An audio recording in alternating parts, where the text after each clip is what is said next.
요즘 미국 명문대학들이 심상치 않습니다.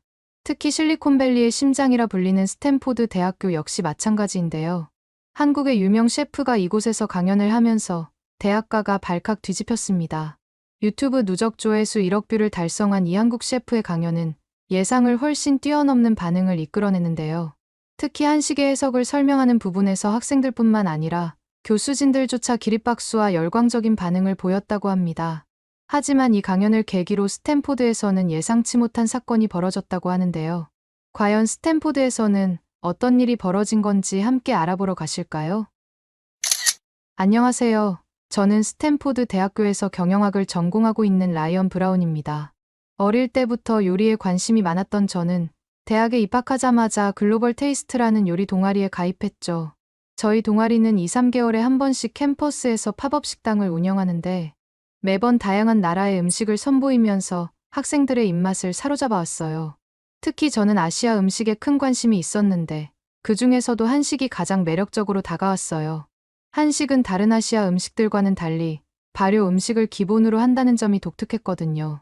하지만 제대로 된 한식을 배울 기회가 없었습니다. 제가 활동하는 동아리에서도 한식보다는 일본, 중국 아시아권이거나 유럽권 음식을 많이 시도해봤었거든요.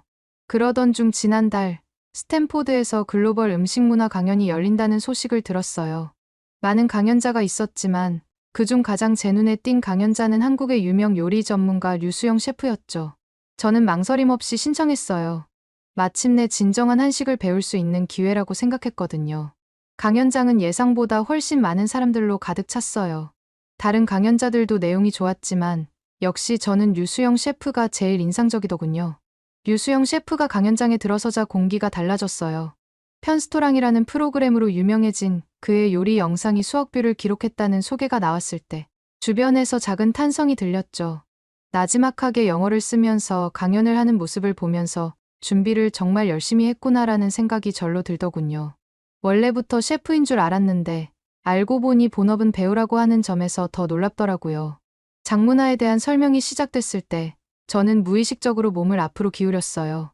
한국의 전통 장류가 단순한 조미료가 아닌 수천 년의 시간이 만들어낸 발효 과학의 결정체라는 설명은 완전히 새로운 관점을 제시했거든요.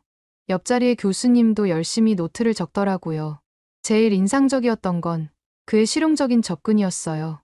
편스토랑에서 요리를 처음 배우는 남편들을 가르친 경험을 이야기하면서 요리는 더 이상 특정 성별의 영역이 아니라고 했죠. 그 말에 강연장 곳곳에서 공감의 웃음이 터져나왔어요.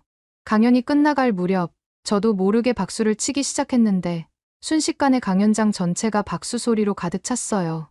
앞줄의 교수님들부터 뒷자리의 학생들까지 모두가 진심 어린 박수를 보내고 있었죠. 그리고 그날 강연은 거기서 끝나지 않았어요. 강연이 끝난 후 로비에서는 더 흥미로운 광경이 펼쳐졌죠. CNN, BBC 같은 해외 매체의 특파원들이 인터뷰를 요청했고 현지 신문사 기자들도 줄을 이었어요. 다음 날 시연회는 더욱 특별했어요. 류수영 셰프는 시연 메뉴로 치킨 떡볶이를 선택했는데 그 이유가 재미있더라고요. 한국의 음식과 현대 트렌드를 동시에 보여줄 수 있는 최적의 메뉴라고 생각했다는 거예요. 실제로 전 세계 젊은이들이 가장 좋아하는 한식 두 가지를 결합한 거죠. 시연은 마치 하나의 공연 같았어요. 먼저 치킨을 굽는 과정은 더욱 놀라웠어요. 1인분씩 뒤집어서 고기를 익혀주면서 소금 새꼬집이랑 기름을 한 바퀴 두르라고 하는데 제가 아는 치킨과는 좀 다르다고 생각했어요. 닭이 잘 구워지자 대파를 넣었고 이어서 떡을 넣었어요. 닭기름과 파기름이 떡의 속까지 잘 스며들도록 해야 된다고 하더라고요. 양념 소스를 만들 때는 정말 많은 재료가 들어갔어요. 고추장을 베이스로 하되 다진 마늘은 물론이고 설탕과 간장, 케첩까지 정말 다양한 재료가 들어가더군요. 여기서 소스는 끝이 아니었는데요. 마지막으로 마요네즈와 연유, 그리고 꿀을 넣으면서 치킨 떡볶이는 마무리가 되었죠. 완성된 요리는 정말 환상적이었어요. 바삭한 치킨과 쫄깃한 떡이 매콤달콤한 소스와 만나니 뭔가 굉장히 낯설면서도 익숙한 맛이 났죠. 특히 인상적이었던 건 소스의 밸런스예요. 매운맛이 혀끝을 스치다가 달콤함이 뒤따르고 마지막엔 고소함이 입안을 감싸는데 이런 맛이 실제로 존재하는구나 싶어서 정말 놀라웠어요. 청중들의 반응도 뜨거웠죠. 특히 동양 음식을 잘 못 먹는다던 역사학과 교수님이 이건 정말 대단한데요? 라면서 3번이나 더 달라고 할 정도였어요. 심지어 프랑스 유학파인 교수님은 이건 분명 미슐랭 스타급이에요 라며 극찬을 아끼지 않았죠. 그런데 시연회가 끝나고 나가는 길에서 분위기가 급격히 바뀌었어요. 미카코가 자기 친구들에게 일부러 들으라는 듯이 큰 소리로 떠들기 시작했거든요. 알고 보니 그녀는 교토의 유명 요리학교 출신으로 할아버지가 도쿄에서 미슐랭 스타를 받은 일식당을 운영하고 있다더군요. 한국 음식이 유행하는 건 그냥 일시적인 현상일 뿐이야. 한식은 너무 자극적이고 과해. 우리 할아버지도 그러시는데 요즘 한식이 유행하는 바람에 진짜 일식의 가치를 모르는 사람들이 너무 많대. 거기에 리우펑까지 가세했어요. 그는 중국 베이징 요리학교에서 수석 졸업했다고 늘 자랑하고 다니던 학생이었죠. 이날따라 유독 말이 많았어요. 사실 한국 음식의 뿌리는 다 중국에서 왔잖아. 발효 음식도 장류도 다 중국이 먼저 시작했어. 치킨 요리도 원래는 중국 당나라 때부터 있었던 거고 한국은 그냥 따라한 거지. 특히 리우펑의 말에는 뭔가 불순한 의도가 느껴졌어요. 두 사람의 태도는 단순한 음식 문화 비평을 넘어서는 것 같았어요. 미카코는 일본 음식의 우월성을 주장하면서도 한식이 최근 일본 음식의 인기를 위협한다는 것에 대한 불안감을 숨기지 못하는 것처럼 보였고, 리우펑은 마치 공식적인 임무를 수행하듯 한식의 정체성을 깎아내리는 데 집중했죠. 미카코와 리우펑이 저러는 것도 한두 번이 아니긴 하지만 오늘은 가만히 넘어갈 수가 없더라고요. 저는 최대한 침착하게 대응하려 했어요. 감정적으로 대응하면 오히려 손해일 것 같다는 생각이 바로 들었거든요. 대신 제가 알고 있는 팩트들을 하나씩 짚어나갔죠. 미카코, 뉴욕타임즈 이번 달 기사 봤어? 맨해튼에서 가장 예약이 힘든 레스토랑 탑5에 한식당이 2곳이나 들었더라. 제가 차분히 말을 시작하자 미카코의 표정이 살짝 일그러졌어요. 이어서 리우펑을 향해 말했죠. 중국이 원조인지 뭔지 나는 모르겠고, 솔직히 음식의 기원을 그렇게 하나하나 따지는 건 의미가 없다고 생각해. 피자가 이탈리아에서 시작됐다고 해서 뉴욕 피자의 가치가 떨어지진 않잖아. 중요한 건 그 음식을 얼마나 발전시키고 재해석했느냐는 거라는 걸 왜 모르는 거야? 제 말이 끝나기가 무섭게 리우펑이 발끈했어요. 너 말이 너무 많은 거 아니야? 여기서 제일 어린 주제에. 미카코도 가세했죠. 서양인이 무슨 한식을 그렇게 옹호해. 일식이나 중식처럼 완성된 음식을 배우는 게 당연한 거잖아? 그때 마침 시연회에 참석했던 요리계의 하버드대학교 출신의 교수님이 지나가시다가 대화를 듣고 멈춰 서셨어요. 방금 전 시연에서 보여준 치킨 떡볶이는 정말 훌륭한 퓨전 요리였어요. 인정해야 되는 건 인정해야 발전이 있답니다. 교수님의 한마디에 미카코와 리우펑은 순간 말을 잃었어요. 하지만 그들의 눈빛에서 이게 끝이 아니라는 걸 직감적으로 알 수 있었죠. 실제로 그들은 이후 더 큰 문제를 일으키게 되는데 그건 팝업 식당을 준비하면서부터였어요. 한식 시연회 이후 저는 곧바로 동아리 정기 모임에서 이번에는 한식 팝업 식당을 열면 안 되냐고 제안했어요. 평소 저희 동아리는 이탈리안이나 멕시칸 음식을 주로 했는데 이번에는 뭔가 특별한 걸 해보고 싶었거든요. 더구나 요즘 캠퍼스에서 K-팝과 K-드라마가 인기를 끌고 있어서 타이밍도 좋았죠. 제 제안에 가장 먼저 반응한 건 저희 동아리의 에이스로 불리는 한국 유학생 유정이었어요. 유정이는 서울의 한 유명 요리학교를 나온 실력자였죠. 평소에도 한식의 현대화에 관심이 많았던 유정이는 제 아이디어에 적극적으로 찬성했어요. 하지만 여기서 또다시 미카코와 리우펑이 제동을 걸었습니다. 특히 미카코의 태도가 거슬렸어요. 그녀는 일본 교토의 전통 있는 요리 가문 출신이라는 걸 내세우며 한식은 일식에 비해 섬세함이 부족하다고 주장했거든요. 그리고 리우펑은 더 나아가 중화 사상이 매우 심해서 다른 나라가 잘하면 그냥 인정을 하려고 하지 않는다는 걸 알게 되었죠. 중국의 5,000년 역사를 거론하면서 한국 음식은 결국 중국 음식의 아류라고 깎아내렸습니다. 솔직히 한식 하나 제안했다고 저렇게 물어뜯는 이유가 뭔지 이해가 잘 안 됐어요. 그냥 제가 보기엔 한국에 대한 자격지심으로 밖에 보이지 않았거든요. 하지만 사실 이런 태도의 이면에는 더 복잡한 감정이 있다는 걸 나중에야 알게 됐어요. 미카코의 할아버지는 미슐랭 스타를 받은 도쿄의 유명 스시 레스토랑 주방장이었는데 최근 한식의 세계적 인기로 인해 매출이 감소했다고 해요. 리우펑의 경우는 더 정치적이었습니다. 그의 부모님이 중국 정부의 문화홍보 부서에서 일하면서 평소에도 중화 사상을 강조하는 교육을 받았다고 하더군요. 하지만 저는 이런 반대에도 불구하고 한식 팝업을 진행하기로 했어요. 20명의 동아리 회원들 중 15명이 찬성표를 던졌거든요. 유정이와 저는 곧바로 메뉴 개발에 들어갔죠. 저희가 생각한 건 단순한 한식이 아닌 현대적으로 재해석된 한식이었어요. 특히 저는 그때 먹었던 치킨 떡볶이에서 영감을 받아 퓨전 메뉴를 제안했어요. 떡갈비의 풍부한 육즙을 버거에 접목한 떡갈비 버거와 고추장의 감칠맛을 파스타에 녹여낸 고추장 크림 파스타였죠. 유정이는 이런 퓨전 메뉴도 좋지만 한식의 정통성을 보여줄 수 있는 메뉴도 필요하다며 제육볶음도 같이 하는 게 어떻겠냐고 제안했어요. 준비 과정은 순탄치 않았어요. 미카코와 리우펑은 기회가 있을 때마다 저희의 발목을 잡으려 했죠. 재료 주문 목록을 실수로 잘못 전달한다거나 저희가 예약해둔 주방 시설을 다른 동아리와 중복 예약하는 시기였어요. 심지어 오픈도 하지 않았는데 SNS에 현재 운영되고 있는 한식 팝업의 위생 상태가 의심된다는 악의적인 소문까지 퍼뜨렸죠. 같은 동아리이면서 왜 제 얼굴에 먹칠하는 짓을 하는지 도저히 이해가 안 갔어요.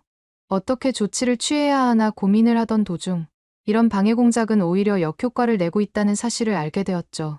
소문을 들은 학생들이 오히려 더 큰 관심을 보였거든요. 위생이 의심된다는 소문을 들은 학생회는 특별히 주방을 점검하러 왔다가 오히려 저희 깔끔한 주방 관리에 감탄했죠.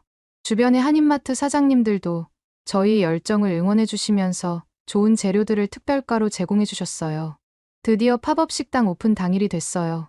아침 일찍부터 유정이와 저는 정성스럽게 음식 준비를 시작했죠. 특히 떡갈비 버거의 패티는 하나하나 손으로 치대서 만들었어요. 고기의 결을 살리면서도 단단하게 뭉쳐야 육즙이 살아난다는 유정이의 조언 덕분이었습니다. 고추장 크림 파스타의 소스도 특별했어요. 이탈리아 크림 소스의 기본 비율에 고추장을 섞어서 우유로 농도를 맞추는 과정이 꽤 정교했어요. 제육볶음은 유정이의 가족 비법으로 만들었어요. 돼지고기를 절이는 과정부터 남달랐죠. 보통은 고추장 양념을 바로 버무리지만 유정이는 먼저 배즙에 고기를 재워뒀어요. 배의 천연 요소가 고기를 부드럽게 만들어준다는 거였죠. 거기에 매콤한 양념을 입히니 부드러우면서도 칼칼한 맛이 일품이었어요. 손님들이 하나둘 모이기 시작했을 때 저는 살짝 긴장됐어요. 미카코가 퍼뜨린 루머 때문에 사람들이 오지 않을까 걱정했거든요. 하지만 그건 기우였죠. 오히려 그 소문 때문인지 더 많은 사람들이 찾아왔어요. 특히 아시아 음식을 연구하는 교수님 몇 분도 오셨더라고요. 첫 주문은 떡갈비 버거였어요. 건축학과 학생인 제시카가 시킨 건데 그녀의 반응이 잊히질 않네요. 첫 한 입을 베어 물자마자 그녀의 눈이 커졌거든요. 당연히 흔하게 파는 버거 맛이 날 줄 알았는데 어떻게 이런 맛을 낼 수 있는 거냐고 레시피가 궁금하다고 하면서 감탄했죠. 고추장 크림 파스타도 데이트였어요. 특히 이탈리아 유학생들의 반응이 인상적이었습니다. 처음에는 의심스러운 눈초리로 파스타를 주문했는데 먹어보고는 오히려 레시피를 물어보더라고요. 고추장의 감칠맛이 파마산 치즈의 풍미와 어우러지면서 독특한 맛을 만들어낸 게 신선했다나 봐요. 하지만 가장 큰 인기를 끈 건 의외로 제육볶음이었어요. 처음에는 너무 매워 보인다며 망설이던 손님들도 한번 맛보면 계속 젓가락을 멈추지 못했죠. 특히 유정이가 특별히 준비한 계란국이 큰 역할을 했어요. 얼핏 보면 심플한 스프 같지만 표고버섯과 다시마로 우려낸 육수에 달걀을 풀어 만든 이 국물이 매콤한 제육볶음과 환상의 조화를 이뤘거든요. 미카코와 리우펑은 저희 성공이 마음에 들지 않았나 봐요. 팝업 첫날이 끝나갈 무렵 그들은 또다시 트집을 잡기 시작했죠. 미카코는 이건 한식이라고 할 수도 없는 음식이라며 비아냥거렸고 리우펑은 다음엔 중식 팝업을 열어서 진정한 아시아 음식을 보여주겠다고 으름장을 놓더라고요. 하지만 그들의 말은 더 이상 아무도 신경 쓰지 않았어요. 한식 팝업은 이틀 동안 준비한 음식이 모두 완판됐고 학교 신문에서도 취재를 왔을 정도니까요. 팝업의 성공 이후 유정이와 저는 더 큰 도전을 결심했어요. 바로 실리콘밸리 대학생 요리 경연대회 참가였죠. 이 대회는 스탠포드, UC 버클리, 산호세 주립대 등 실리콘밸리 주변 대학생들이 참가하는 꽤 큰 대회이기 때문에 커리어 쌓기에도 아주 좋은 기회였죠. 특히 올해는 전통과 혁신이라는 주제로 열린다고 해서 한식의 가능성을 보여주기에 완벽한 기회라고 생각했습니다. 예선전은 의외로 쉽게 통과했어요. 저희는 김치 리조또를 선보였는데 심사위원들이 깜짝 놀라더라고요. 김치의 시원한 맛과 리조또의 크리미한 맛의 조화가 완벽했거든요. 게다가 김치를 잘게 다져서 넣었기 때문에 서양인들도 거부감 없이 맛있게 먹을 수 있었습니다. 그런데 놀랍게도 미카코와 리우펑도 예선을 통과했어요. 그들은 각각 일본과 중국 전통 요리를 현대적으로 재해석한다는 콘셉트를 내세웠죠. 하지만 저는 그들의 눈빛에서 순수한 경쟁 이상의 무언가를 느꼈어요. 딱 봐도 저희를 꼭 이기겠다는 집념 같은 것이 느껴지더라고요. 본선 1라운드의 주제는 전통 요리의 재현이었어요. 저희는 고민 끝에 불고기와 백김치를 준비했죠. 단순해 보이는 선택이었지만 사실 여기에는 깊은 전략이 있었어요. 불고기는 서양인들도 쉽게 접근할 수 있는 한식이면서 동시에 한국의 전통적인 조리법을 잘 보여줄 수 있는 음식이거든요. 백김치는 매운맛이 없어서 서양인들이 거부감 없이 먹을 수 있으면서도 한국의 발효 문화를 완벽하게 보여주는 음식이고요. 유정이가 불고기 양념을 만드는 과정은 마치 연금술 같았어요. 배와 사과를 갈아 넣어 단맛을 내고 거기에 양파, 대파, 마늘의 삼형제를 더하고 간장의 짠맛과 참기름의 고소함으로 맛의 균형을 맞췄죠. 고기는 최상급 찹스테이크를 골랐고 결을 따라 얇게 썰어서 양념이 골고루 배게 했어요.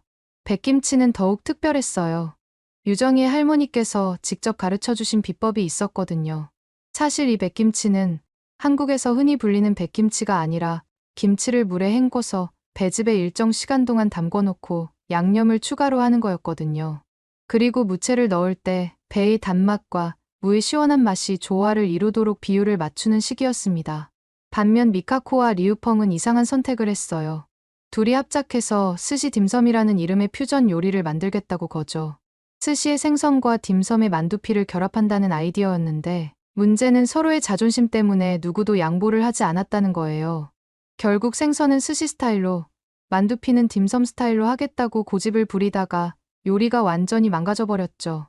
심사위원들은 저희의 불고기와 백김치 조합에 극찬을 쏟아냈어요.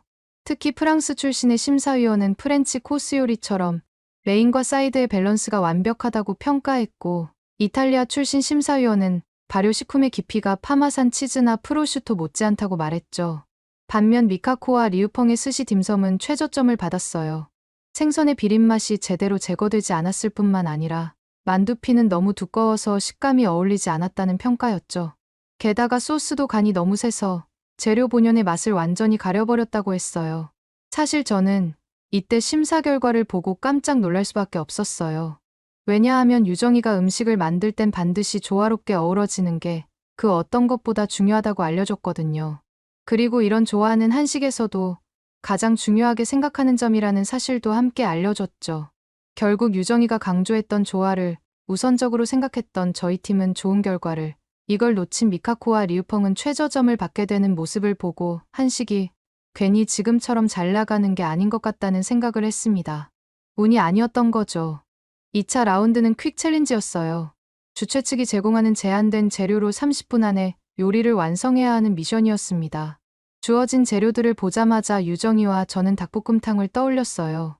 고추장도 있었고 닭고기도 보였거든요. 그렇게 저희는 재료를 가져와서 어떻게 만들지 의논을 하던 도중이었는데 이상한 일이 벌어졌어요. 가져온 닭고기가 갑자기 사라진 거예요. 게다가 재료 상자에 있던 고추장은 어느새 간장으로 바뀌어 있었고요. 저는 계획된 일이 어긋나니 어떻게 해야 될지도 모르겠고 머리는 새하얘져만 갔어요. 시간은 계속 흐르고 있었고 남은 재료를 보니 만들 수 있는 요리가 생각나지도 않았죠. 하지만 유정이의 대처가 정말 대단했어요. 남은 재료들을 빠르게 훑어보더니 소고기로 방향을 틀었습니다. 그러면서 간장으로도 충분히 맛있는 소불고기를 만들 수 있고 이게 오히려 더 좋을 수도 있다고 하면서 자신감 넘치는 미소를 지었습니다. 유정이는 소고기를 얇게 썰면서 저에게 당근과 양파를 채 썰어달라고 했어요. 마늘은 편으로 썰어 기름에 볶아 향을 내고 간장 양념에는 설탕 대신 배즙을 넣어 자연스러운 단맛을 살렸죠. 시간이 조금 남아서 된장찌개까지 준비했는데 이게 나중에 보니 신의 한 수였어요. 저희 차례가 되자 심사위원들은 저희가 한 소불고기를 빤히 쳐다봤어요. 혹시나 혹평을 받으면 어떻게 하나 생각하면서 긴장한 상태였죠. 하지만 심사위원들은 맛을 보더니 감탄을 하더군요. 이렇게 간단한 재료로 이런 깊은 맛이 나다니 놀랍다는 평가였죠. 특히 된장찌개는 마치 프랑스의 부이오베처럼 깊은 감칠맛이 있다는 극찬을 받았어요. 반면 미카코와 리우펑은 이번에도 실수를 저질렀어요. 미카코는 스시를 만들려고 했지만 신선한 생선이 없어서 난관에 부딪혔고 리우펑은 중화풍 볶음밥을 시도했지만 웍이 없어서 제대로 된 맛을 내지 못했거든요. 결국 둘 다 평범한 맛의 요리를 내놓을 수밖에 없었어요. 이 라운드가 끝난 후 저는 우연히 주방 뒤에서 미카코와 리우펑의 대화를 엿듣게 됐어요.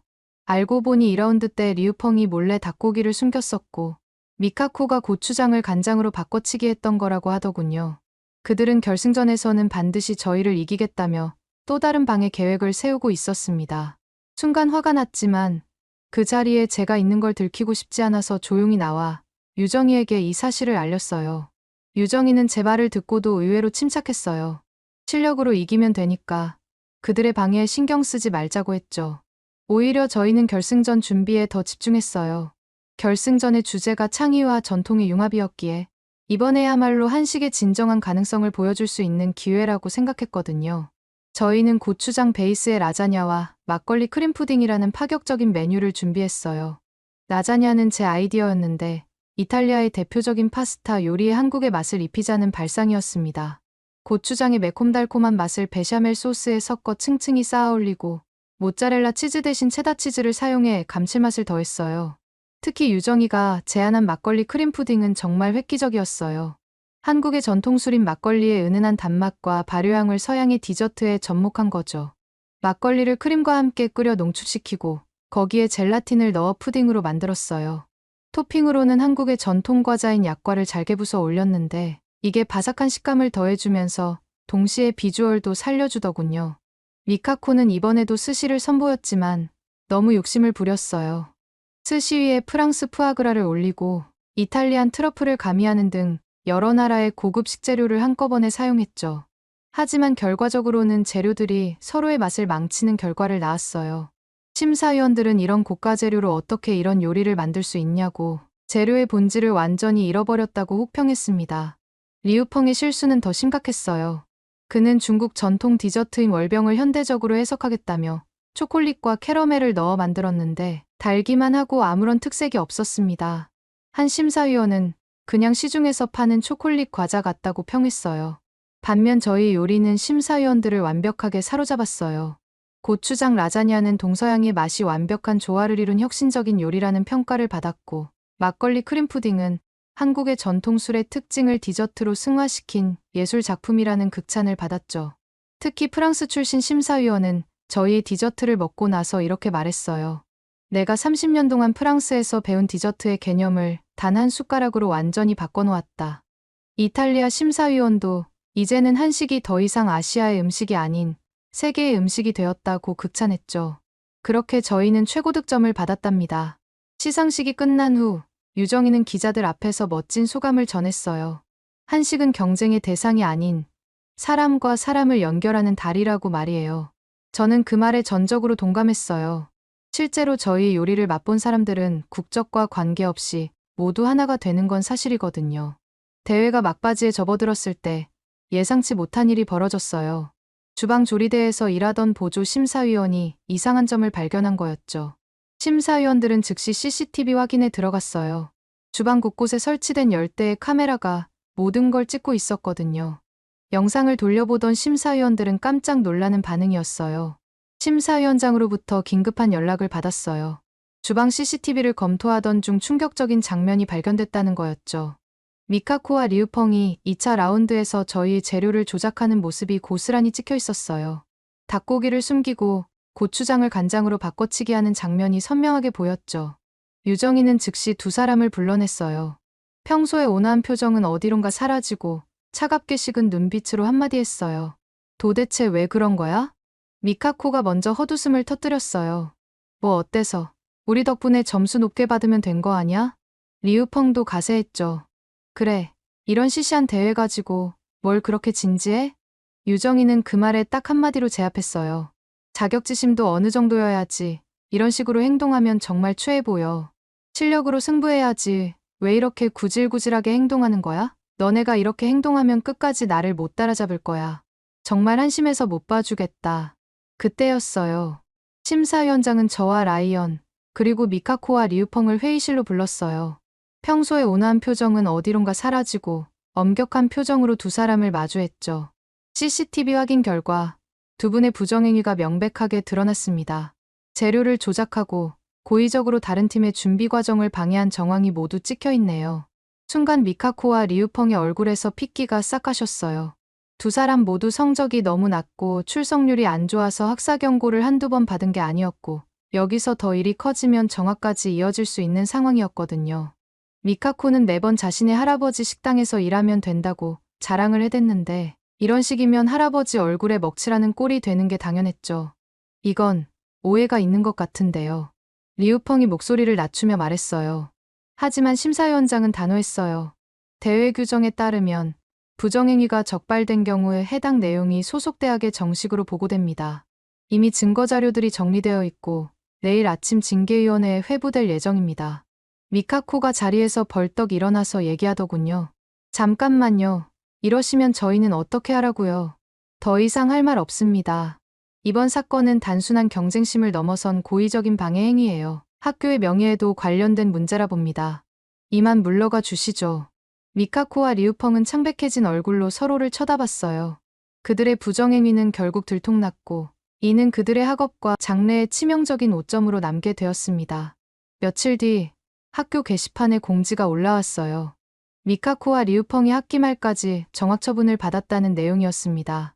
하지만 저는 그들을 미워하지 않아요. 오히려 그들 덕분에 한식의 진정한 가치를 더 잘 보여줄 수 있었다고 생각해요. 이제 캠퍼스에서는 저희 한식 팝업을 기다리는 긴 줄이 생길 정도가 됐거든요. 얼마 전에 저와 유정이는 샌프란시스코의 유명 레스토랑으로부터 한식 메뉴의 컨설팅 제안도 받았어요. 한식 덕분에 제 삶은 완전히 바뀌었다고 할 수 있는 것 같아요. 혹시 한식 요리를 더 배우고 싶은데 추천해 주실 맛있는 한식 요리나 레시피가 있을까요? 추천 부탁드리겠습니다. 오늘의 사연은 어떠셨나요? 오늘의 사연이 마음에 드셨다면 좋아요만 한번 눌러주세요. 1초밖에 안 걸리지만 좋아요를 한번 눌러주시면 더 좋은 사연을 소개해드리는데 큰 힘이 된답니다. 긴 영상 시청해주셔서 감사합니다. 오늘도 행복한 하루 보내세요.